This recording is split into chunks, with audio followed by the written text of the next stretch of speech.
नमस्कार, आप सभी का स्वागत डीडी न्यूज पर। आपके साथ मैं हूं मुकुल शर्मा। इस वक्त की बड़ी और अहम खबरें आपके साथ करेंगे साझा, लेकिन सबसे पहले नजर डालते हैं हेडलाइंस पर।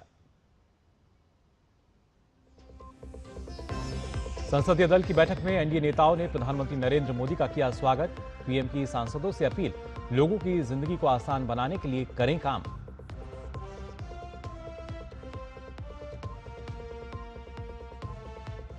वंदे मातरम पर आज राज्यसभा में गृह मंत्री अमित शाह करेंगे चर्चा की शुरुआत। विपक्षी सांसद भी चर्चा में होंगे शामिल।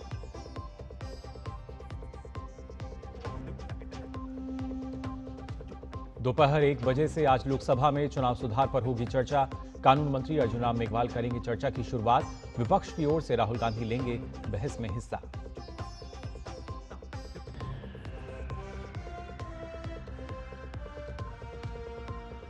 इंडिगो के फ्लाइट संकट में सुधार, लेकिन दिल्ली और चेन्नई में कई फ्लाइट्स आज भी कैंसिल। नागरिक उड्डयन मंत्री ने कहा, गलती साबित होने पर इंडिगो की उड़ानों में होगी कटौती।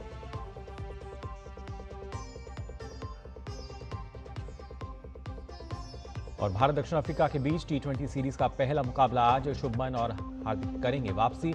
वनडे के बाद टी20 में भी जीत के साथ शुरुआत करना चाहेगी टीम इंडिया।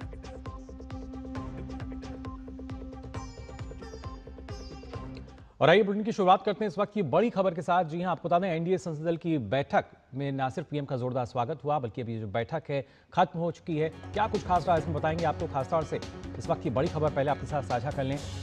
एनडीए संसदीय दल की जो बैठक, जिसमें शानदार स्वागत किया गया, उसके बाद पीएम का कहना कि हर क्षेत्र में रिफॉर्म पर जोर दिया जाए। ये कहा प्रधानमंत्री नरेंद्र मोदी ने। साथ ही एनडीए सांसदों को प्रधानमंत्री ने और भी सलाह दी।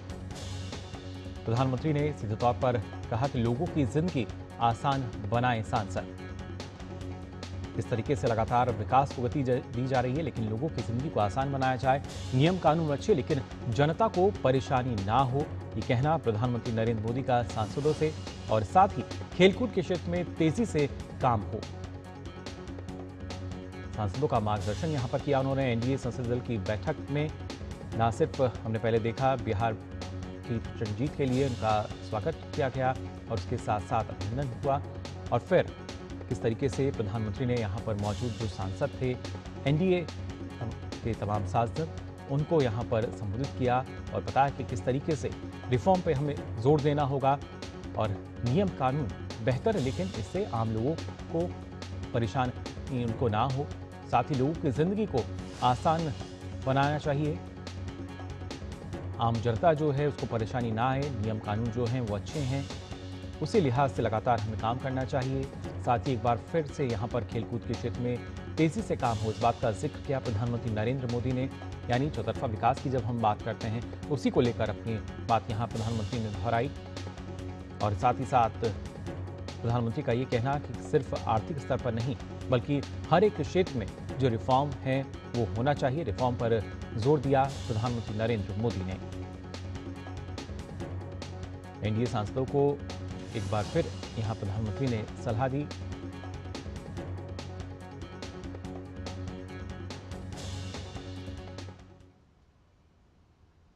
प्रधानमंत्री जी ने सारे एनडीए सांसदों को देश के लिए और अपने संसदीय क्षेत्र के लिए और राज्य के लिए क्या क्या करना है, बहुत अच्छा गाइडलाइंस, मार्गदर्शन दिया है। प्रधानमंत्री जी ने लोगों को ज़िंदगी को सुधारने के लिए रिफॉर्म्स पे बहुत जोर दिया है। देश के आम लोगों के ज़िंदगी को आसान और आराम बनाने के लिए रिफॉर्म, जितने भी नागरिक हैं सबको भारतवासी होने के नाते कोई सरकार से तकलीफ नहीं झेलना पड़े, इसका सुनिश्चित सबको करना है। तो सीधे तौर पर आम जनता को परेशानी ना हो। और क्या कुछ खास रहा इस बैठक में, जान लेते हैं। ऋषि हमारे साथ जुड़े हुए हैं। ऋषि, अगर बात की जाए जिस तरीके से यहाँ जो बैठक हुई, संसदीय दल की एनडीए संसदीय तमाम जो सांसद थे वो इसमें मौजूद रहे, और प्रधानमंत्री का सीधे तौर पर यही कहना कि जो ना सिर्फ परेशानी है वो आम जनता को नहीं होनी चाहिए, नियम कानून अच्छे हैं, और उसके साथ साथ यहाँ पर रिफॉर्म पर उनका जो जोर उन्होंने दिया है, रिफॉर्म पर एक बार फिर से फोकस करते नजर आए हैं। बिल्कुल, देखिए, प्रधानमंत्री की कोशिश रही है कि जिस तरीके से शासन व्यवस्था में लोगों को राहत मिले और जो शासन का मूल मकसद होता है कि जो डेवलपमेंट है वो अंतिम पायदान तक पहुंचे, इसकी पुरजोर कोशिश वो करते हुए दिखाई देते हैं। जिस तरीके से एनडीए की बैठक में सबसे पहले तो उनको बधाई दी गई कि जिस तरीके से शानदार जीत अभी बिहार में हुई है, और इसके बाद जो परिस्थितियां बनी हैं सियासी तौर पर, उसमें प्रधानमंत्री के नेतृत्व को संभाला गया, उसकी सराहना की गई। और इसके बाद उन्होंने अपने उद्बोधन में जो जो बातें कही, खास तौर से उन्होंने कहा कि सिर्फ आर्थिक पक्ष ही नहीं बल्कि सामाजिक पहलुओं पर भी आपको ध्यान देना है। अपनी टीम के लिए उन्होंने कहा कि इस दिशा में आपको काम करना है और जो लोगों के साथ सीधा संपर्क है उसको बढ़ाना है, अपने क्षेत्र में जाना है, और जो सुधारात्मक प्रक्रियाएं हैं जिसमें कि सामाजिक पहलुओं को और सुदृढ़ता के साथ आगे बढ़ाना है, जिसमें कि एक तो जो उनकी सहूलियतें हैं, जो शासन व्यवस्था की जो चीज़ें हैं, जो नियम कायदे कानून हैं वो तो है ही, लेकिन उसमें अगर उनको जो सहूलियतें हैं, जो सुविधाएं हैं और जो सरकार का जो काम है, जो लोगों तक पहुंचना, वो उनके पास पहुंचे। तो कुल मिलाकर आज अपनी पूरी टीम को उन्होंने एक इस मायने में दिशा निर्देश दिए कि कैसे जनता के बीच में रहना है, उनके लिए जो उनकी नुमाइंदगी करने का जो दायित्व सांसदों को मिला है उसको कैसे पूरा करना है, इसी पर उनका फोकस रहा। जी बिल्कुल। और उसके साथ साथ हमने देखा उन्होंने खेलकूद के क्षेत्र में जो काम हो रहे हैं उसमें तेजी की बात भी कही है। तो कैसे एक सर्वांगीण विकास की जब हम बात करते हैं, उसी दिशा में प्रधानमंत्री ने अपना यहाँ संबोधन भी दिया सांसदों को, और एक बार फिर से फोकस जो है वो खेलकूद के क्षेत्र में भी नजर आया, क्योंकि हमने देखा है प्रधानमंत्री के नेतृत्व में कितना बड़ा बदलाव खेल क्षेत्र में देखने को मिलता है। बिल्कुल, जिस तरीके से खेलो इंडिया का जो मिशन है पूरे देश में इस समय चल रहा है, तमाम योजनाएं सरकार ने शुरू की हैं खेलों से संबंधित, और इस बात को बढ़ावा दिया जा रहा है कि किस तरीके से हम खेलों में न सिर्फ हम अंतर्राष्ट्रीय स्तर पर बेहतर प्रदर्शन करें, बल्कि ये भी है कि किस तरीके से जो देश का जो स्वास्थ्य है, जो मानव स्वास्थ्य है, उसको खेलों के माध्यम से कैसे अच्छा किया जाए। खासतौर से स्कूलों में और बच्चों में अगर खेलों को बढ़ावा दिया जाता है, इस पर सरकार का ज़्यादा फोकस रहा है, तो उसका भी उन्होंने संज्ञान लिया और कहा कि इस पर लगातार काम करने की ज़रूरत है, और जो उनके जनप्रतिनिधि हैं उनके ऊपर ये जिम्मेदारी बनती है कि इन सब चीज़ों को बढ़ावा दिया जाए। हमने देखा है ग्रामीण इलाकों में अब तमाम इस तरीके की प्रतियोगिताएं और जो आयोजन है उनकी संख्या बढ़ गई है, और इसमें हमने देखा है ब्लॉक लेवल तक अब स्कूल के जो बच्चे हैं ब्लॉक लेवल तक तमाम प्रतियोगिताएं हैं वो अलग अलग स्तरों पर देखी जाती हैं, और उसके बाद उनको जिले के स्तर पर, राज्य के स्तर पर और देश के स्तर पर किस तरीके से पहुंचाना है। तो एक माइक्रो लेवल पर स्पोर्ट्स की जो पहुंच है, जो खेलों की और उसकी प्रतिस्पर्धात्मक भावना की जो पहुंच है, उसको कैसे निचले लेवल तक पहुंचाया जाए, इसके लिए भी सरकार निरंतर काम कर रही है। और बड़े स्तर पर, अंतर्राष्ट्रीय स्तर पर तो हम जानते हैं कि पुरजोर कोशिश है कि चाहे वो ओलंपिक हो या फिर जो तमाम अंतर्राष्ट्रीय प्रतिस्पर्धाएं होती हैं उसमें भारत का जो प्रतिनिधित्व करने वाले जो खिलाड़ी होते हैं उनको ज़्यादा से ज़्यादा सहूलियतें मिलें और उनको मोटिवेट किया जाए, ताकि वो देश का जो परचम है वो मेडल के माध्यम से हासिल करके फहरा सकें। इस तरीके की पूरी अप्रोच सरकार की इसमें दिखाई देती है। जी, एक अलग अप्रोच। और खासतौर से जब हम विकसित भारत विजन की बात करते हैं तो इसके तहत प्रधानमंत्री अक्सर इस बात का जिक्र करते हैं, पहले जो राज्य हैं उन्हें हमें विकसित करना होगा, तब हम भारत को विकसित बना पाएंगे। और उसी दृष्टि से भी जो सांसद हैं उनसे कहा गया है कि आपके राज्य में जो आपके क्षेत्र हैं वहाँ पर लगातार आपको जो कार्य हैं वो करने चाहिए। और बतौर सांसद भी लगातार हम देखते आए हैं किस तरीके से प्रधानमंत्री अपने संसदीय क्षेत्र में जो विकास कार्य हैं उसका जायजा भी लेते हैं, पूरी जानकारी वो रखते हैं। बिल्कुल, देखिए एक रोल मॉडल स्थापित करने की ज़रूरत होती है नेतृत्व की तरफ से, और वो पूरी तरीके से किया भी गया है, कोशिश भी रही है कि अपने अपने क्षेत्रों में, जब प्रधानमंत्री खुद अपने क्षेत्र में जो उनके जाने की जो फ्रीक्वेंसी है, वो किसी भी प्रधानमंत्री की अगर आप देखें तो उनके संसदीय क्षेत्र में जाने का एक तरीके से रिकॉर्ड है कि वो सबसे ज़्यादा अपने क्षेत्र में जाते हैं, और वहाँ की जो जनता है उसके साथ उनका जो सरोकार है, जो उनके साथ संवाद है वो कितना प्रगाढ़ है। और इसमें जो सबसे बड़ी बात है कि ज़िले स्तर पर और संसदीय स्तर पर जो काम होता है वो माइक्रो लेवल पर होता है, और सीधी पहुंच के जो प्रतिनिधि हैं उनकी पहुंच होती है, और लोगों को भी पता होता है कि उनके जो जनप्रतिनिधि हैं जब उनकी बात सुनते हैं तो उनके अंदर एक कॉन्फिडेंस भी आता है।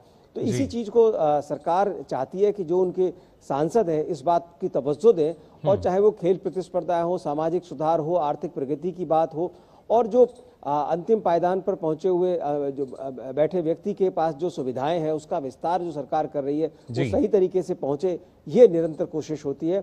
और इस तरीके की जो बैठकें होती हैं, खासतौर से एनडीए की बैठक है, इसमें तमाम घटक दलों के जो नेता होते हैं वो भी होते हैं। तो एक तरीके से एक मूल मंत्र दिया जाता है समय समय पर, खासतौर से पार्लियामेंट जब चल रहा होता है, संसद का जो सत्र चल रहा होता है, उस समय ये बैठक होती है। तो उसमें सदन के अंदर भी किस तरीके से अपना पक्ष रखना है, इन सब चीज़ों को भी वहाँ पर उस पर जोर दिया जाता है, उसे रेखांकित किया जाता है। जी बिल्कुल, उसी को रेखांकित करते हुए तमाम सांसदों का मार्गदर्शन यहाँ पर फिलहाल प्रधानमंत्री ने किया और इसकी जो क्या कुछ इसमें फोकस रहा वो भी अपने दर्शकों के साथ साझा किया। बहुत बहुत शुक्रिया आपका ऋषि, हमारे साथ जुड़ने के लिए। तो संसद के शीतकालीन सत्र में जिस तरीके से बैठक हुई और खासतौर से आज का जो दिन है वो कैसे महत्वपूर्ण है सत्र के लिए बताएंगे आपको, लेकिन उससे पहले यहाँ रुक रहे हैं एक छोटे से ब्रेक के लिए, जल्द लौटते हैं।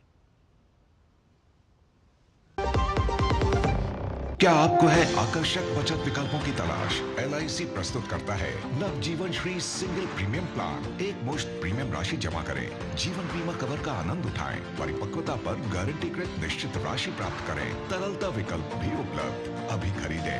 मौजूदा पॉलिसी धारकों के लिए आकर्षक छूट, नियम और शर्तें लागू। तेरा ये बिजनेस एक मास्टर स्ट्रोक है यार, है ना? पर मुझे लोन कौन देगा यार? ओ गॉड, सचिन क्यों देगा मुझे लोन?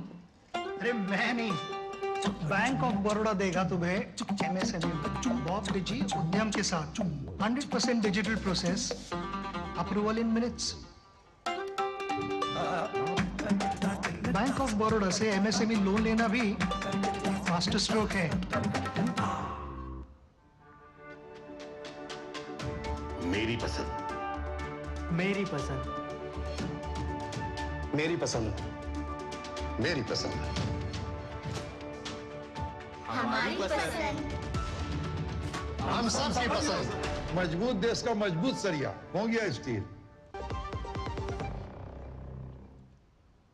ब्रेक के बाद आप सभी का एक बार फिर स्वागत डी न्यूज पर। आइए खबरों में आगे बढ़ते हैं, बात करते लेते हैं शीतकालीन सत्र को लेकर। संसद के शीतकालीन सत्र में आज की चर्चा राजनीतिक माहौल का तापमान बढ़ाने वाली है। लोकसभा का पूरा एजेंडा चुनाव सुधारों पर केंद्रित है। इस चर्चा के लिए लोकसभा में 10 घंटे का समय तय किया गया है, जिसमें सत्ता पक्ष और विपक्ष को बराबर समय आवंटित किया गया है। दोपहर 1 बजे से लोकसभा में ये चर्चा शुरू होगी। चर्चा के दौरान चुनाव आयोग की भूमिका, चुनावी खर्चे की ट्रांसपेरेंसी, क्रिमिनल बैकग्राउंड वाले उम्मीदवारों को रोकने जैसे मुद्दों के अलावा ईवीएम की विश्वसनीयता और SIR प्रक्रिया पर भी दल अपनी अपनी बात रख सकते हैं। सरकार का दावा है कि वह चुनाव प्रक्रिया को और अधिक पारदर्शी और जवाबदेह बनाने की दिशा में गंभीर है, जबकि विपक्ष चुनावी निष्पक्षता और एक देश एक चुनाव जैसे प्रस्तावों पर अपनी आपत्तियां और सुझाव पेश करने की तैयारी में है। लोकसभा में चुनावी सुधारों पर चर्चा की शुरुआत केंद्रीय कानून मंत्री अर्जुन राम मेघवाल करेंगे। वहीं बीजेपी की ओर से सांसद निशिकांत दुबे, अभिजीत गंगोपाध्याय, संजय जायसवाल और पीपी चौधरी सहित कई सांसद इस चर्चा में बोलेंगे। पीपी चौधरी एक राष्ट्र एक चुनाव पर बनी संयुक्त संसदीय समिति के अध्यक्ष भी हैं। वहीं लोकसभा में कांग्रेस की तरफ से इस चर्चा में नेता प्रतिपक्ष राहुल गांधी विपक्ष की तरफ से चर्चा की शुरुआत करेंगे। बीते कई महीनों से राहुल गांधी चुनाव आयोग और बीजेपी पर वोट चोरी का आरोप लगाकर हमलावर रहे हैं। राहुल गांधी के अलावा चुनाव सुधारों पर चर्चा के लिए लोकसभा में कांग्रेस के वक्ताओं में केसी वेणुगोपाल, मनीष तिवारी, वर्षा गायकवाड़, मोहम्मद जावेद, उज्ज्वल रमन सिंह, ईसा खान, रवि मल्लू, इमरान मसूद, गोपाल पदवी और ज्योतिमणि शामिल होंगी।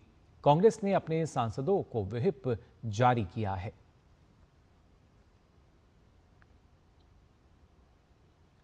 तो लोकसभा में आज चुनाव सुधार पर जो चर्चा है वो की जाएगी और अलग अलग मुद्दे किस तरीके से पूरी पारदर्शिता के साथ जो चुनाव है वो संपन्न कराए जाएं।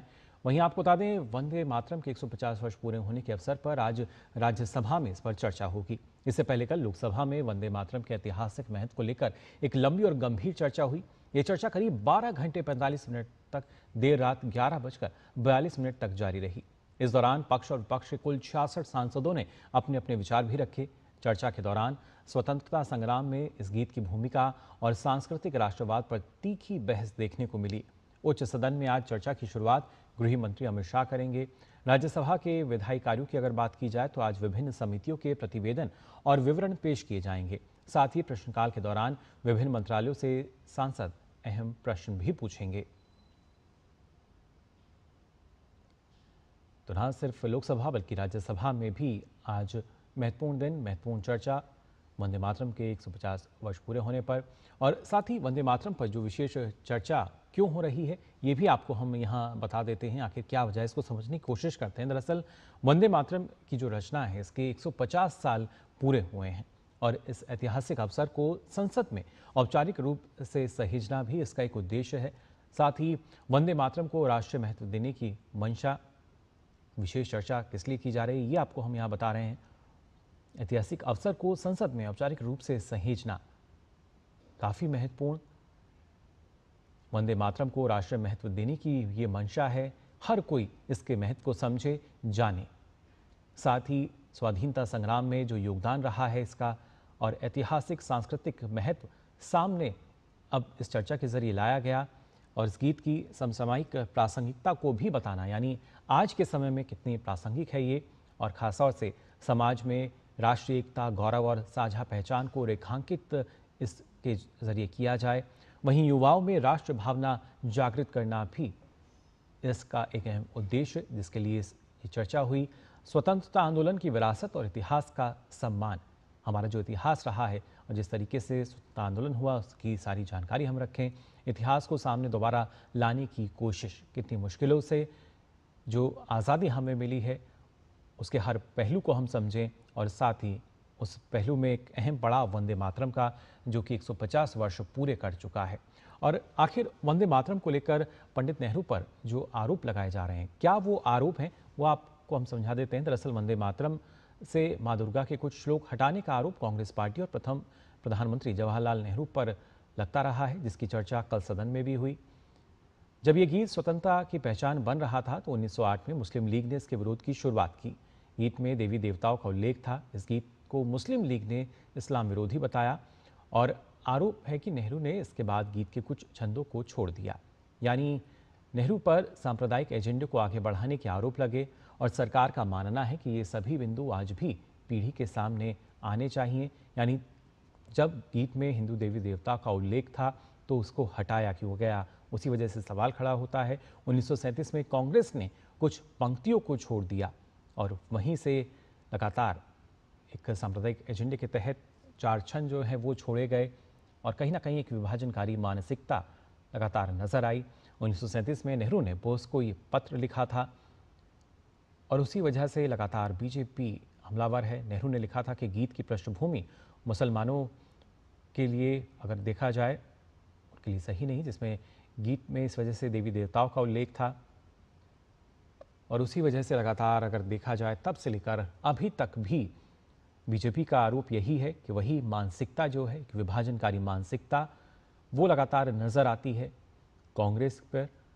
और कांग्रेस यानी जिस तरीके से आईएनसी जो कि एमएमसी में तब्दील हुई, मुस्लिम लीग के सामने घुटने टेके, दबाव में आई, क्योंकि ये भी बात कही गई कि जिन्ना को वंदे मातरम पर आपत्ति थी और उसके बाद से ही ये बड़ा बदलाव जो इसमें हुआ और साथ ही साथ इसको तोड़ने की जो प्रयास किए, कोशिश की गई। फिलहाल ये जो सच्चाई है इसको सामने लाने की यहाँ पर कोशिश और उसी वजह से एक अगर देखा जाए उसी उद्देश्य के साथ इसको अब यहाँ चर्चा में शामिल किया गया।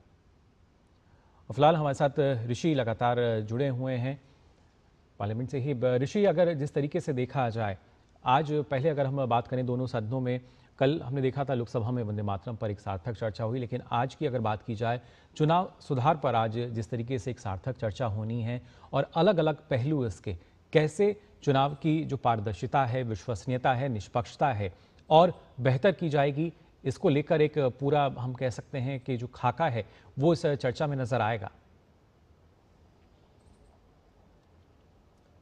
बिल्कुल, देखिए जिस तरीके से चुनाव सुधारों को लेकर चर्चा पर जो सहमति बनी और उसके बाद इसकी लोकसभा में इस चर्चा को आज शुरू किया जाएगा और जिस तरीके से खबरें आ रही हैं विपक्ष की तरफ से राहुल गांधी इस चर्चा की शुरुआत करेंगे।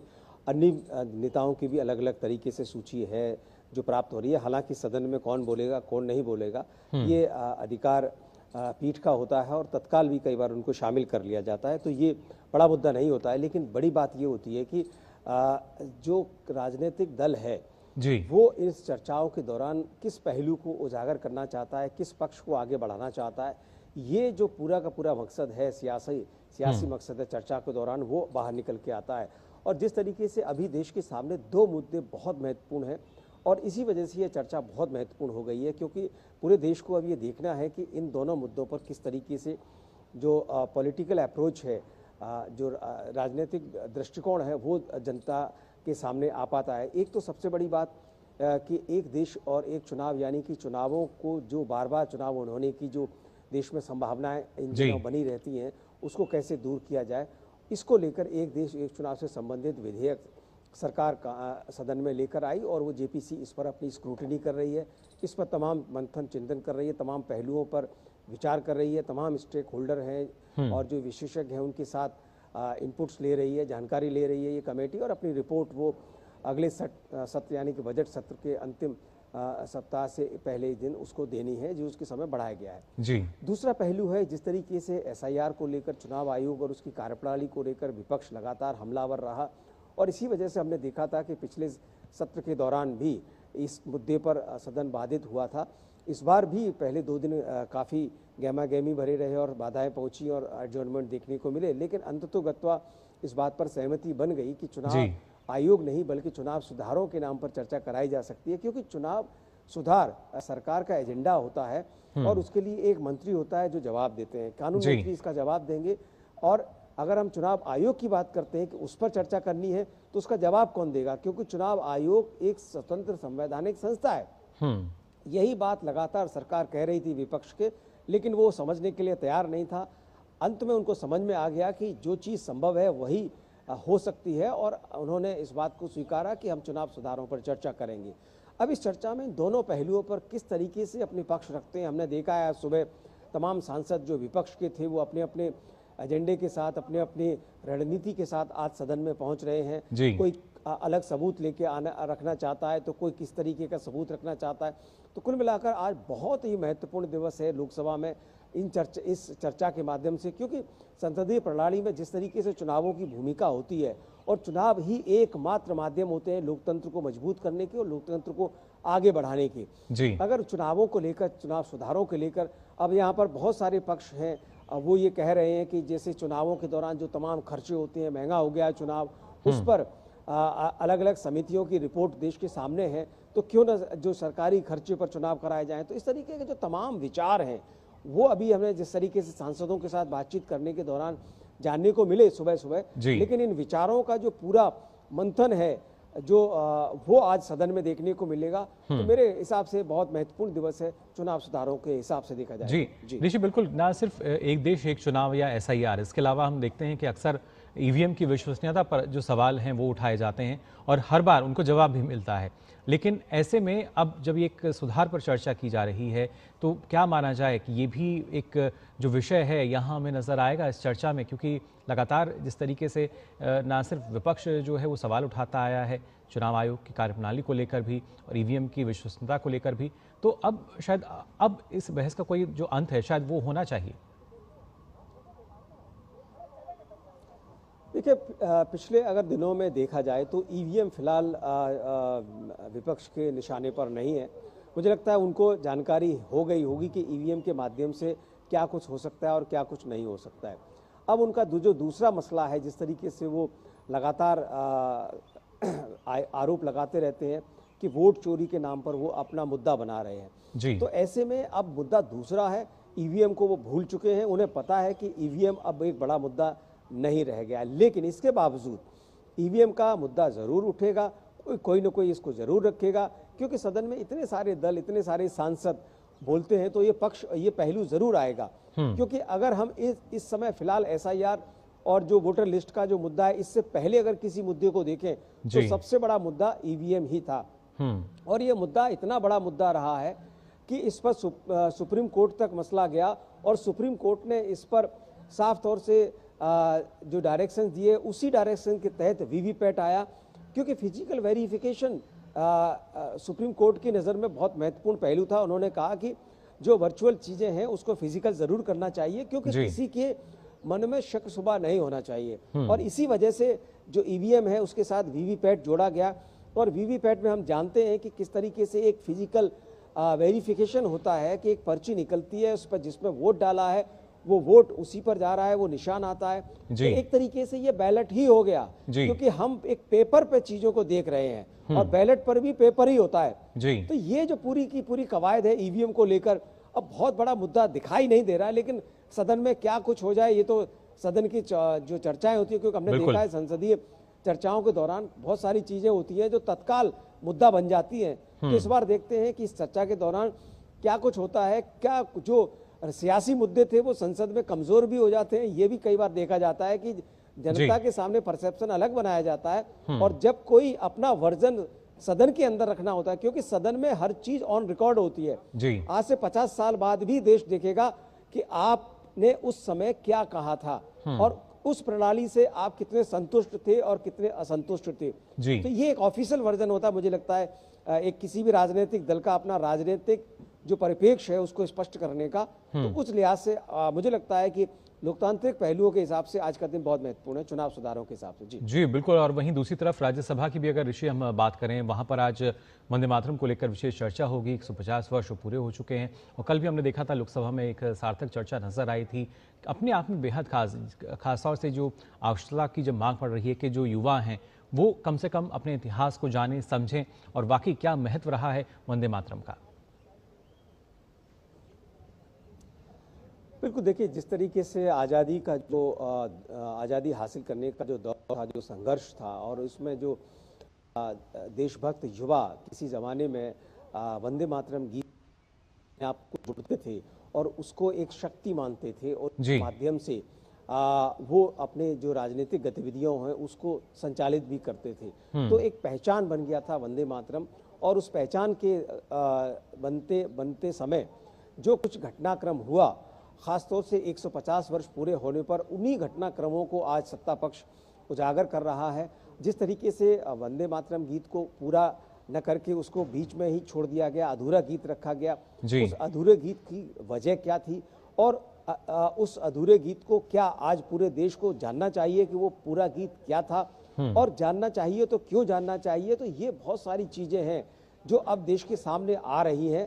किस पक्ष ने किस तरीके से अपनी राजनीतिक सहूलियत के हिसाब से अपने जो राष्ट्रीय प्रतीक थे, राष्ट्रीय चिन्ह थे, उनको बदलने की कोशिश की, वो चीजें भी आज मुल्क के सामने आ रही हैं। तो निश्चित तौर से राज्यसभा में भी बहुत महत्वपूर्ण दिवस है। हालांकि इस मुद्दे पर लोकसभा में चर्चा हो चुकी है और वहां पर सरकार, चाहे प्रधानमंत्री चाहे वो अलग बड़े नेता हो, उन्होंने अपना अपना पक्ष रखा और उस तरीके से उन चीज़ों को रेखांकित भी किया कि वंदे मातरम का क्या महत्व है और युवाओं में खासतौर से आज वंदे मातरम के गीत को पूरा पहुंचाने में आज कितनी ज़रूरत है। तो ये जो पूरी चीज़ें हैं एक बार फिर से राज्यसभा में इस्टेब्लिश होंगी और वहाँ पर सत्ता पक्ष और विपक्ष एक बार फिर से जो अमूमन देखने को मिलता है कि एक दूसरे को कटघरे में खड़ा करने की कोशिश करते हैं, लेकिन किसी भी चर्चा से एक बात ज़रूर सामने आ जाती है कि उस चर्चा का लीडिंग पॉइंट क्या होता है। उस लीडिंग पॉइंट से ही हमें पता चलता है कि पूरा सदन क्या सोच रहा है। और फिलहाल जो चर्चा लोकसभा में हुई है उसका लीडिंग पॉइंट यही है कि वंदे मातरम गीत को अधूरा क्यों रखा गया। ये जो महत्व है आज राज्यसभा में भी उस पर एक बार फिर से हम चर्चा के दौरान देखेंगे। जी बिल्कुल। लेकिन इन्हीं आरोपों पे अगर जवाब की बात की जाए तो लगता है फिर से कांग्रेस जो है इन सवालों से बरी नहीं हो पाएगी कभी, क्योंकि वही मानसिकता जो है, जिस तरह के आरोप लगते आए हैं विभाजनकारी मानसिकता के, वो लगातार अभी भी उसी को दर्शाते हैं। बिल्कुल, देखिए जिस तरीके से कल जो आरोप लगे हैं और आज तमाम अखबारों ने, मीडिया ने उसको टेकअप भी किया है, कांग्रेस को लग रहा है आज देखना होगा कि कांग्रेस अब राज्यसभा में किस तैयारी के साथ आती है, किस तरीके से जवाब देती है, क्या उनके तर्क होते हैं और किस तरीके से अपने परसेप्शन को बचाने की कोशिश करती है कि जो हुआ उसकी वजह क्या थी और अब जो हो रहा है उसमें वो कैसे अपने आप को समाहित कर पाए। निश्चित तौर से कांग्रेस के लिए चुनौती है, क्योंकि कुछ चीज़ें जो हुई हैं उन चीज़ों के आधार पर आज कांग्रेस को एक बार फिर से सब जवाब देने हैं।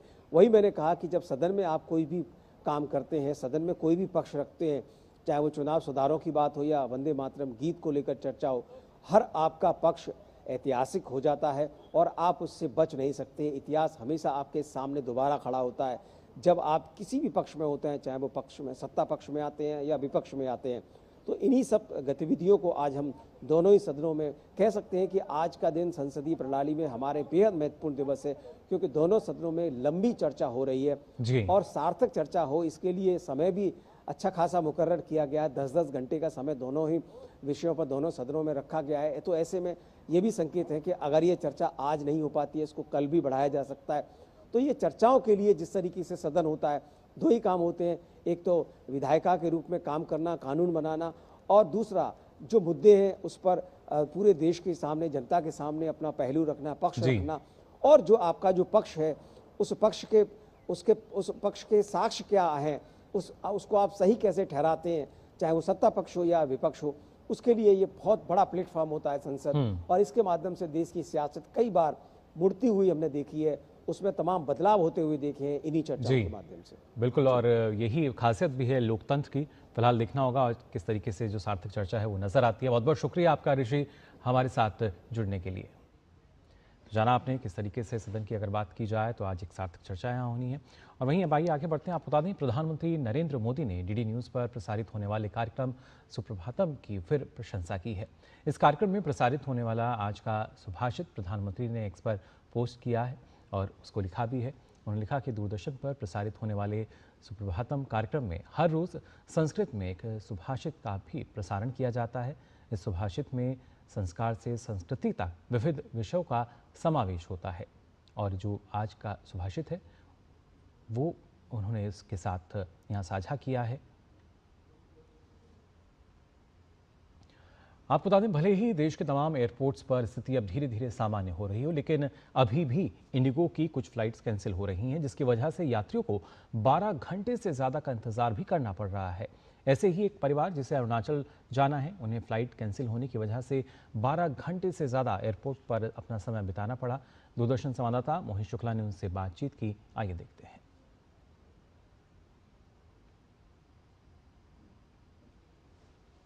भले ही इंडिगो बड़े बड़े वादे कर ले, दावे कर ले कि सब कुछ नॉर्मलाइजेशन की ओर बढ़ रहा है, लेकिन आईजीआई टर्मिनल 1 की एक हकीकत ये भी है कि ये परिवार जो मेरे पीछे आप देख रहे हैं, ये पिछले 12 घंटे से ज्यादा यहाँ पर बैठा हुआ है। और आप देखिए, ये दोरजिनो फुनसू जिनको अरुणाचल जाना है, वो अपने पूरे परिवार के साथ यहाँ पर 12 घंटे से ज्यादा इनका समय बीत चुका है। और ये बुजुर्ग महिला ये पिछले 12 घंटे से ऐसे ही यहाँ पर बैठी हुई है, ना इनको रिफ्रेशमेंट दिया गया है, ना ही को कोई एकोमोडेशन दिया गया है। हमारे साथ खुद दोरजियो फुनसे साहब हैं। सर, बहुत स्वागत है दूरदर्शन पर। पूरे परिवार के साथ मैं देख रहा हूं कि पूरी रात से आप यहां पर बैठे हुए हैं। अभी क्या मुश्किलात हो रही है, आपको क्या बताया है इंडिगो ने? अभी बताया, अभी 1 बजे तक फ्लाइट है, बोल के पता है। आप कितनी देर से यहां पर बैठे हुए हैं, कब यहां पर पहुंचे थे और आपकी कब की फ्लाइट थी? कल 7 बजे था, रात को 7 बजे था। हम लोग 2-2:30 बजे से पहुंचे हुए। हाँ। और उसके बाद 7 बजे का फ्लाइट था, तब से इधर ही बैठे हुए? कैंसिल हो गया, वो कैंसिल हो गया, बताया। तब से यहीं बैठे हुए? यहीं बैठे हुए। परिवार में कौन कौन है आपके साथ? 18 लोग हैं अभी। 18 लोग हैं। बाकी के लोग कहाँ हैं? बाकी अभी हम लोग बाल बच्चा वाला और कुछ बुजुर्ग लोग गया हुआ है, होटल में भेजा हुआ है। तो देखिए, जो एकोमोडेशन है वो पहले ही मैं बता चुका हूं, प्रोवाइड नहीं किया गया, जैसा कि इनके परिवार ने भी बताया। और आप देखिए, पूरी रात यहां गुजारने के बाद ये जो डबडबाती हुई आंखें हैं, इनमें आप तकलीफें साफ देख सकते हैं। और कहीं ना कहीं वो परेशानी, वो मुश्किलात, उसकी एक तस्वीर भी आप इनकी आंखों में देख सकते हैं। ये बुजुर्ग महिला जो पिछले 12 घंटे से ज्यादा यहाँ पर बिता चुकी हैं, इनको बस इंतजार है कि कैसे भी ये अपने घर अरुणाचल पहुंच जाएं, क्योंकि लगातार जो 1 तारीख से और अभी तक फ्लाइट कैंसिलेशन का सिलसिला जारी था, वो अभी भी भले ही बड़े बड़े वादे और दावे इंडिगो कर रहा है, लेकिन चीजें अभी भी पटरी पर आने में वक्त लग रहा है। ऐसे में ये देखना दिलचस्प होगा ये चीजें आखिरकार कब तक नॉर्मलाइज होती हैं। आईजीआई एयरपोर्ट टर्मिनल 1 से कैमरा पर्सन पीयूष के साथ मैं मोहित शुक्ला, दूरदर्शन न्यूज। तो पिछले कुछ दिनों से जारी इंडिगो की लेट लतीफ़ी और कैंसिलेशन की समस्या थोड़ी थोड़ी कम होती नजर आती है, लेकिन एयरपोर्ट्स पर स्थिति किस तरह की है, इसी कड़ी में दिल्ली के इंदिरा गांधी एयरपोर्ट के टर्मिनल 1 से दूरदर्शन संवाददाता मोहित शुक्ला ने स्थिति का जायजा लिया। पिछले 1 सप्ताह से लगातार जारी इंडिगो क्राइसिस अब धीरे धीरे कम हो रहा है और आप समझिए कि अब एयरपोर्ट पर भी चीजें नॉर्मलाइज हो रही हैं, स्थिति नियंत्रण में आ रही है। मेरी मौजूदगी इस समय दिल्ली के IGI एयरपोर्ट टर्मिनल 1 पर है और आप मेरे पीछे ये चेक इन इंफॉर्मेशन का बोर्ड देख रहे हैं, जिस पर अधिकतर आपको अब से कुछ दिन पहले 3, 4 और 5 तारीख में ये पूरा बोर्ड आपको इंडिगो की फ्लाइट कैंसिलेशन से भरा हुआ दिखाई पड़ रहा था, लेकिन अब ये धीरे धीरे नॉर्मलाइजेशन की ओर बढ़ रहा है। हालांकि आज भी इंडिगो की कुछ फ्लाइट कैंसिल हुई है, जैसे कि पटना जाने वाली फ्लाइट है वो कैंसिल हुई है। इसके अलावा चेन्नई की एक फ्लाइट थी सुबह 9:45 की, उसको रीशेड्यूल कर दिया गया है और अब आप समझिए कि वो फ्लाइट 9:45 पर जाएगी। इसी तरीके से देश के अलग अलग हिस्सों से ऐसी ही तस्वीरें सामने आ रही हैं और आज ही सुबह यहां पर मिनिस्ट्री ऑफ सिविल एविएशन के सेक्रेटरी समीर कुमार सिन्हा ने जानकारी देते हुए बताया कि लगभग 90% से ज़्यादा चीज़ें रिस्टोर कर ली गई हैं। जो लोगों के लगेज थे उनको भी अब उनके एड्रेसेस पर पहुंचाया जा रहा है और आज ही इंडिगो ने लगभग 1800 से ज़्यादा फ्लाइटें संचालित की हैं। एक तस्वीर मैं आपको दिखाता हूं, मेरे कैमरा सहयोगी हैं पीयूष, मैं उनसे कहूंगा कि आपको वो इंडिगो के उस टिकट काउंटर की तस्वीरें दिखाएं। ये वो टिकट काउंटर है जो 3, 4, 5 और 6 तारीख में यहाँ पर लंबी लंबी लाइनें लगे हुआ करती थी, लेकिन आज ये टिकट काउंटर खाली है। जो लोग अपने रिफंड भरने आ रहे हैं वो इक्का दुक्का ही है। इसके अलावा जो लोग यहाँ से अपने फ्लाइट रिशेड्यूल करा रहे हैं वो भी यहाँ पर एक एक करके ही पहुंच रहे हैं। यहाँ कुछ लोग हैं जिनको लद्दाख जाना है, इसी तरीके से चेन्नई जाने वाले कुछ मुसाफिर यहाँ पर हैं। कोशिश यही है, सरकार की तरफ से यही बताया गया है कि लोगों के जो रिफंड हैं वो उनके अकाउंट्स में पहुंचाए जा रहे हैं, रिफंड प्रोसेस हो चुके हैं और साथ ही चीजें अब नॉर्मलाइजेशन की ओर बढ़ रही हैं। दिल्ली एयरपोर्ट से कैमरा पर्सन पीयूष के साथ मैं मोहित शुक्ला, दूरदर्शन न्यूज। और वहीं इंडिगो संकट पर नागर विमानन मंत्री राममोहन नायडू ने कहा है कि सरकार इस मुद्दे को काफी गंभीरता से ले रही है। राममोहन नायडू ने स्थिति का व्यापक आकलन करने के लिए कल सभी वरिष्ठ अधिकारियों की एक उच्च स्तरीय समीक्षा बैठक भी की। उन्होंने कहा कि मंत्रालय के सभी वरिष्ठ अधिकारियों को एयरलाइन संचालन और यात्री उन्मुख सेवाओं की जांच के लिए हवाई अड्डों का दौरा करने का निर्देश दिया गया है। नायडू ने कहा कि यात्रियों से बातचीत के माध्यम से जो फीडबैक मिल रहा है वो और पहचानी गई जो तमाम कमियां हैं उनको तुरंत दूर किया जाना है। केंद्रीय मंत्री ने सख्त कार्रवाई का वादा किया। उन्होंने कहा कि इंडिगो की गलती साबित होने पर इंडिगो के मार्गों में कटौती की जाएगी। तो इंडिगो संकट पर नागर विमानन मंत्री राममोहन नायडू ने अपने एक्स अकाउंट पर लिखा कि इंडिगो के परिचालन में व्यवधान के कारण उत्पन्न असाधारण परिस्थितियों के कारण नागरिक उड्डयन मंत्रालय और DGCA ने 3 दिसंबर से सभी हवाई अड्डों पर स्थिति की लगातार निगरानी कर रहे हैं। स्थिति का व्यापक आकलन करने के लिए सभी वरिष्ठ अधिकारियों की एक उच्च स्तरीय समीक्षा बैठक भी हुई। मंत्रालय के सभी वरिष्ठ अधिकारियों को एयरलाइन संचालन और यात्री उन्मुख सेवाओं की जांच के लिए हवाई अड्डों का दौरा करने का निर्देश दिया गया है। यात्रियों से बातचीत के माध्यम से प्राप्त फीडबैक सहित पहचानी गई किसी भी कमी को तुरंत दूर किया जाना है।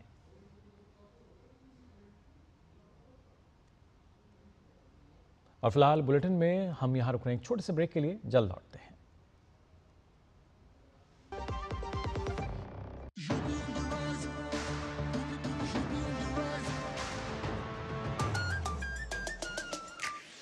On the rise, सुन ले आसमां, डबल इंजन का ये मिशन है महान। 2047 तक हम न रुकेंगे, 6 ट्रिलियन का ड्रीम पूरा करेंगे। मथुरा की गलियों में गूंजे है राधा, अयोध्या में दूर हुई मंदिर की बाधा, काशी प्रयागराज की गोल्डन चमक, यूपी सरकार की गूंजे धमक। सड़कों पर फर्राटा फिक्रलेस बिल्कुल बिंदास, एक्सप्रेस वे पर साइंस आए पूरा विश्वास। विकसित यूपी की बढ़ गई प्यास, 2047 का ये विजन बहुत खास। माफिया का दी एंड, फियर गॉन, योगी राज में लॉ एंड ऑर्डर हुआ स्ट्रॉन्ग। बेखौफ घूमे जनता, गुंडों पर मार, नया यूपी तोड़ रहा पुरानी दीवार।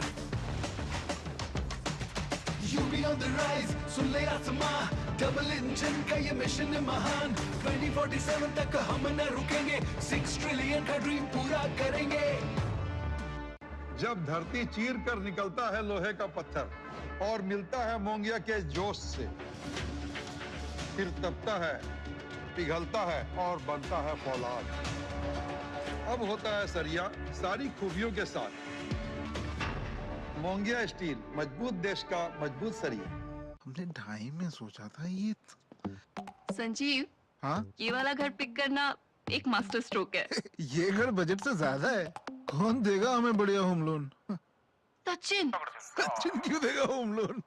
सचिन। अरे मैं नहीं, सचिन बैंक ऑफ बड़ौदा देगा तुम्हें बढ़िया होम लोन और बेहतर इंटरेस्ट रेट भी मिलेगा। बैंक ऑफ बड़ौदा से होम लोन लेना भी एक मास्टर स्ट्रोक है।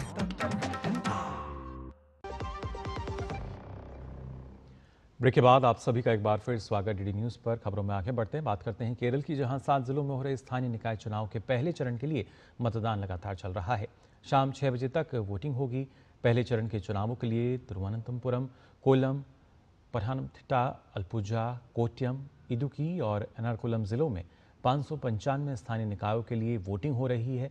इनमें 471 ग्राम पंचायत, 75 ब्लॉक पंचायत, 7 जिला पंचायत, 39 नगर पालिका और 3 निगम शामिल हैं।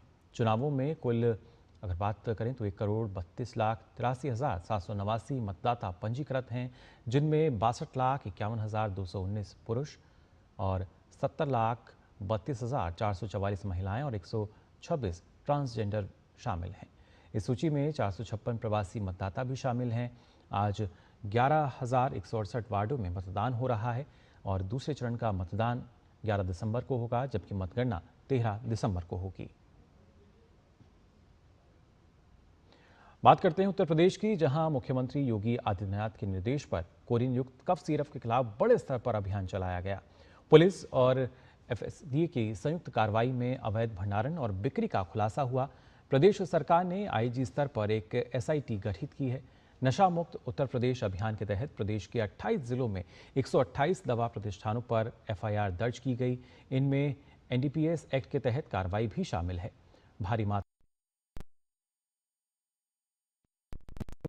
38, अलीगढ़ में 16, कानपुर में 8, गाजियाबाद में 6, महाराजगंज में 4, लखनऊ में 4 और अन्य जिलों में 52 मुकदमे दर्ज हुए हैं।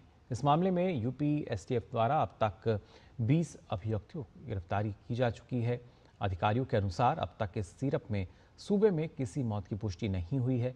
सोशल मीडिया पर भ्रामक अफवाह फैलाने वालों के खिलाफ भी सख्त कार्रवाई की जा रही है। सरकार ने लोगों से अपील की है कि बिना सत्यापन के कोई जानकारी साझा ना करें।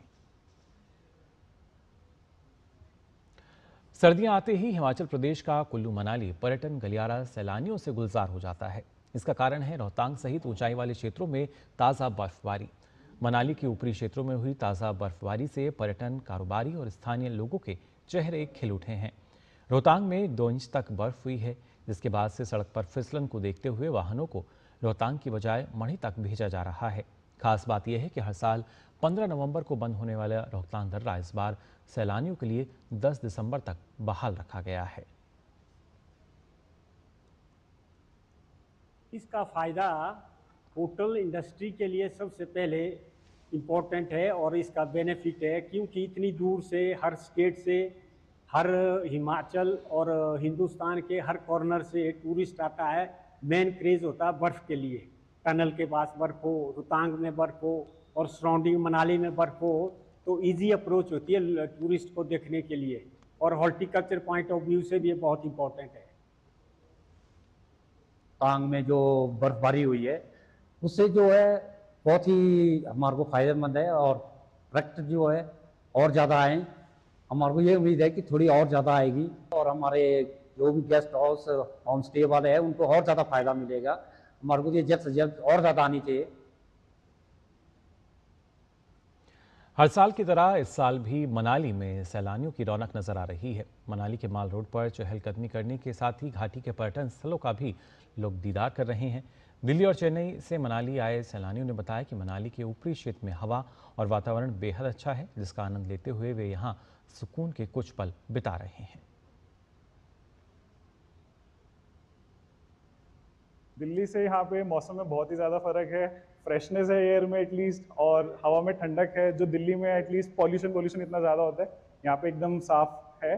Just today we have reached Manali, so we have just started exploring the sites of Manali. So we have went to Amimba Temple and the Monarchy.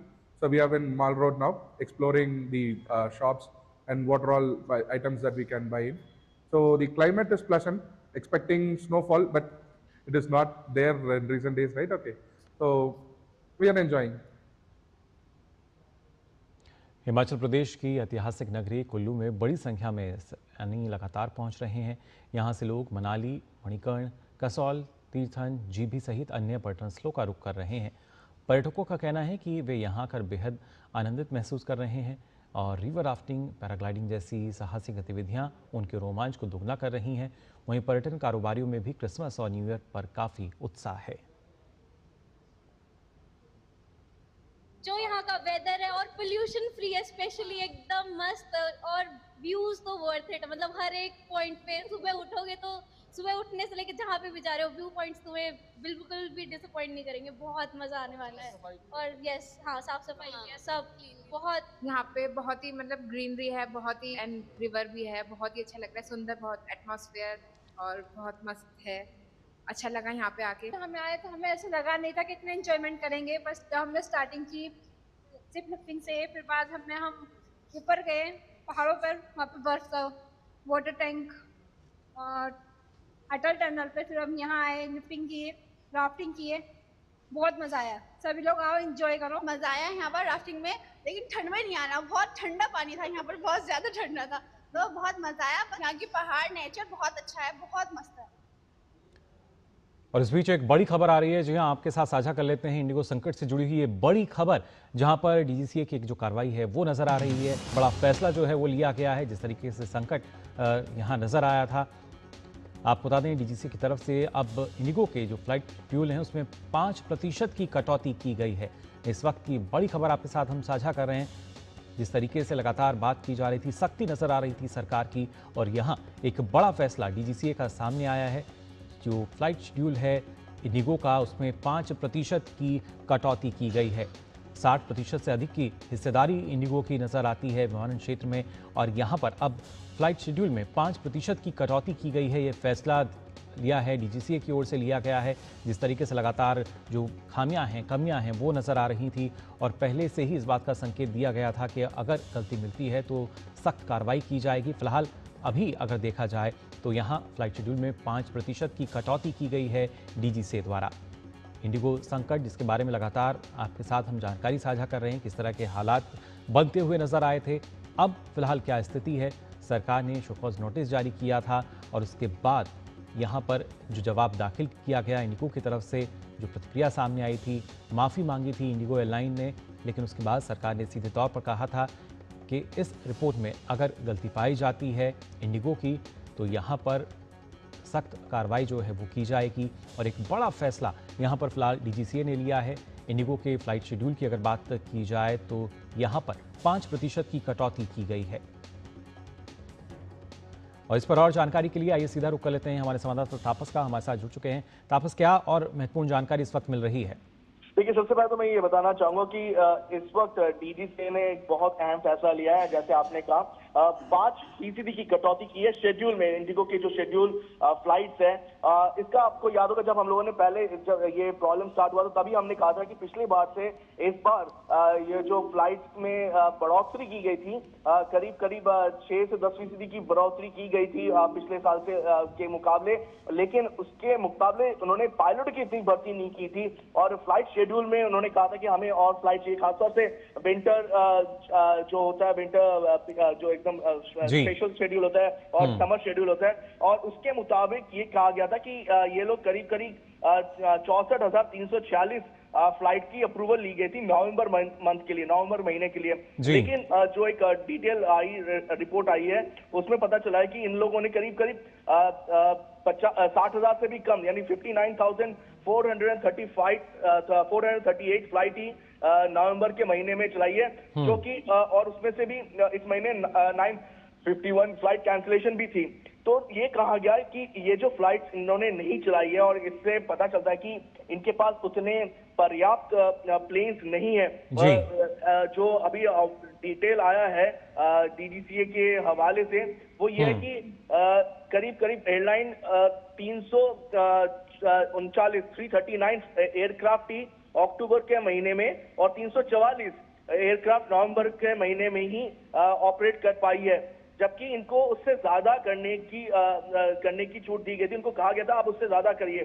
तो इनसे डीजीसीए ने, आपको पता भी होगा कि जब ये प्रॉब्लम स्टार्ट हुआ था जी। तब मिनिस्ट्री ऑफ सिविल एविएशन ने भी कहा था कि सख्त कदम उठाए जाएंगे। उसमें से ये एक सख्त कदम है कि कहा जा रहा है कि इस पे बहुत ज्यादा इसको कड़ा रुख लिया गया है मिनिस्ट्री ऑफ सिविल एविएशन से कि अगर आपके पास इतने प्लेन्स नहीं है, इतने पायलट नहीं है, तो आपने इतनी ज्यादा फ्लाइटें उड़ाने की कोशिश क्यों की, और आपने कहा कि हम लेंगे। तो सबसे पहले तो इनको ये कहा जा रहा है कि आप पहले एक 5 बजे तक, आज 5 बजे तक एक रिवाइज शेड्यूल दीजिए हम लोगों को कि कितनी फ्लाइटें आप सच में उड़ा सकते हैं, कितनी फ्लाइटों के आपके पास पायलट हैं, कितनी फ्लाइट है, कितने शेड्यूल आप डिपार्चर और अराइवल आप लोग कर सकते हैं। उसके बाद एक नया पूरा सिस्टम आएगा और ये एक तरह से आप कह सकते हैं कि इंडिगो पे सख्ती की जा रही है डीजीसीए और मिनिस्ट्री ऑफ सिविल एविएशन के द्वारा। जी बिल्कुल तापस, जो रिवाइज शेड्यूल है उसकी बात यहाँ की गई है, लेकिन जहाँ पे जो कटौती की गई है, क्या वहाँ पे जो दूसरी एयरलाइंस हैं अब वो उनका ज़्यादा शेड्यूलिंग यहाँ पर होगा, या कोई ऐसे क्षेत्र जिनकी अभी जानकारी दी गई है कहाँ पर ये कटौती होनी है? जी बिल्कुल, इसमें जो बताया गया है कि ये जो शेड्यूल है 5 बजे तक खासतौर से हाई डिमांड रूट्स और उनको कहा गया कि सिंगल फ्लाइट सेक्टर्स में आप ना चलें, जहाँ पे सिर्फ एक ही प्लेन है वहां पे ना चले, और हाई डिमांड रूट पे भी कटौती की गई है। तो दूसरी चीज ये है कि दूसरे जो एयरलाइंस है, आप एयर इंडिया कहिए, आप स्पाइस कहिए, आकाशा कहिए, बाकियों को भी कहा गया है कि आप अपना एक डिटेल दीजिए, लेकिन वो अभी ऑफिशियली नहीं है। ये 5% अभी कम किया गया, लेकिन ये नहीं कि उनसे लेके किसी और को दिया जाएगा। ये अभी कोशिश की जा रही है कि एक प्रॉपर देखा जाए कि कितने रूट पे कितने फ्लाइट चल सकते हैं, जिससे कि लोगों को उस दिक्कत में ना आना पड़े कि फ्लाइट की टिकट बुक कर ली लेकिन फ्लाइट को बाद में अंत में कैंसिल करना पड़ता है। तो ये जो लोगों को दिक्कत हुई है, यहाँ पे फ्लाइट में चली गए हैं, उनके सामान चले गए हैं, लेकिन वो जा नहीं पाए, तो उससे अभी जो आप देख पा रहे हैं जो केओस वो हुआ है, वो इसी वजह से हुआ है कि फ्लाइट में सामान चला गया है, लेकिन वो लोग यात्री नहीं जा पाए, या फिर सामान वहीं पे पड़ा हुआ है, यात्री को कहीं और भेज दिया गया है। तो ये इस तरीके की जो तकलीफ है उससे ये कोशिश करें कि ऐसी तकलीफें लोगों को ना मिले, और एक बैलेंस भी रखा जाए कि कितने एयरलाइंस इस वक्त, ये इंडिगो एयरलाइंस कितने सच में चला सके। करीब 60% का मार्केट शेयर है इंडिगो का सिविल एविएशन मार्केट में। तो कोशिश की जा रही है कि इसको एक ऐसा रखा जाए कि कोई डिओपोली ना बने, कोई मोनोपोली ना बने, बल्कि सब लोगों को जितने सिविल एविएशन सेक्टर में एक बैलेंस किया जा सके। बिल्कुल तापस, फिलहाल बहुत बहुत शुक्रिया आपका इस महत्वपूर्ण अपडेट के लिए। तो यहाँ पर सख्त कार्रवाई जो है वो की गई है डीजीसीए द्वारा, जो यहाँ पर कटौती की गई है, जो उड़ानें थी खासतौर से इंडिगो की, और खासतौर से ये शेड्यूल उड़ान जो कि जिसकी जानकारी पहले से दी जाती है, और साथ ही रिवाइज शेड्यूल देने की बात भी यहाँ की गई है। और आइए अब आगे बढ़ते हैं, आपको बताते हैं कोटा के नरेंद्र शर्मा की अगर बात की जाए, एक ऐसा नाम है जिसने दिव्यांगता को नहीं हौसलों को अपना परिचय बनाया। कमजोरी को ताकत में बदलकर वो आज देश की इंडियन डिसेबल्ड क्रिकेट टीम की कमान संभाल रहे हैं। बचपन का क्रिकेट जुनून और मुश्किलों से लड़ने का जज्बा उन्हें अंतर्राष्ट्रीय मैदान तक ले गया। आइए देखते हैं कैसे नरेंद्र शर्मा बने लाखों दिव्यांग खिलाड़ियों की प्रेरणा। कहते हैं ना कि कमजोरी को अगर ताकत बना ली जाए तो हर बाधा आसान हो जाती है। ऐसी ही कहानी है कोटा के बोरखेड़ा निवासी नरेंद्र शर्मा की। अपने दिव्य हौसले से दिव्यांग होने के बाद भी नरेंद्र न केवल डिसेबल्ड क्रिकेट के सिरमौर बने, बल्कि भारत के लिए खेलने का सपना भी साकार किया। नरेंद्र शर्मा ने अपनी दिव्यांगता को हराकर अपने सपने को ऐसा सच कर दिखाया कि लोग अब उनकी मिसाल देने लगे हैं। Narendra Sharma Indian disabled cricket team के कप्तान हैं और बांग्लादेश, नेपाल और श्रीलंका के खिलाफ भारत की ओर से खेल चुके हैं। दिव्यांग सिर्फ मन से होता है। यदि किसी को आप दिव्यांग मानेंगे तो वो सिर्फ आपकी मानसिकता का परिचय देगा, लेकिन आपके यदि हौसले जज्बा है तो आप अपने क्षेत्र में कुछ भी अच्छा कर सकते हैं। इंडियन डिसेबल्ड क्रिकेट टीम के कप्तान नरेंद्र शर्मा ने अपनी दिव्यांगता को अपने सपनों के बीच आड़े नहीं आने दिया। नरेंद्र को क्रिकेट का जुनून बचपन से ही था। नरेंद्र दिव्यांग होने के बाद भी सामान्य लोगों की तरह से ही क्रिकेट खेलते हैं। नरेंद्र शर्मा जी ये हमारी टीम के कप्तान हैं। हम एक ही साथ खेलते हैं। ये इतने दिव्यांग होने के बावजूद भी हम सामान्य के साथ खेलते हैं और बड़ी जोश के साथ खेलते हैं। जो लोग सामान्य होके भी नहीं खेल पाते हैं वो उतनी जोश के साथ ये दिव्यांग होने के बावजूद 43% होने के बावजूद भी खेल पाते हैं। डिसेबल क्रिकेट में काफी योगदान रहा है इनका, और काफी बच्चों को मतलब इनको देख के प्रेरणा मिलती है। जो दिव्यांग प्लेयर है और काफी टाइम से क्रिकेट खेल रहे हैं, और अभी ये जूनियर से लेके नेशनल लेवल तक क्रिकेट खेले हैं और इंटरनेशनल लेवल पर भी क्रिकेट खेल के आए हैं ये दिव्यांग में। अच्छी बल्लेबाजी की बदौलत कई प्रतियोगिताओं में अच्छा परफॉर्म भी किया और टूर्नामेंट भी जीते हैं।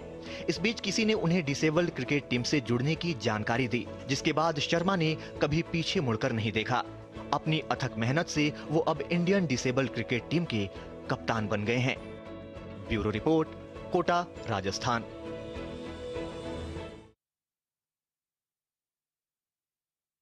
के जरिए लगातार जो नरेंद्र हैं वो आगे बढ़ते जा रहे हैं। फिलहाल इस बुलेटिन में बस इतना ही, लेकिन देश और दुनिया की तमाम खबरों के लिए आप देखते रहिए डीडी न्यूज़। मुझे दीजिए अनुमति। नमस्कार।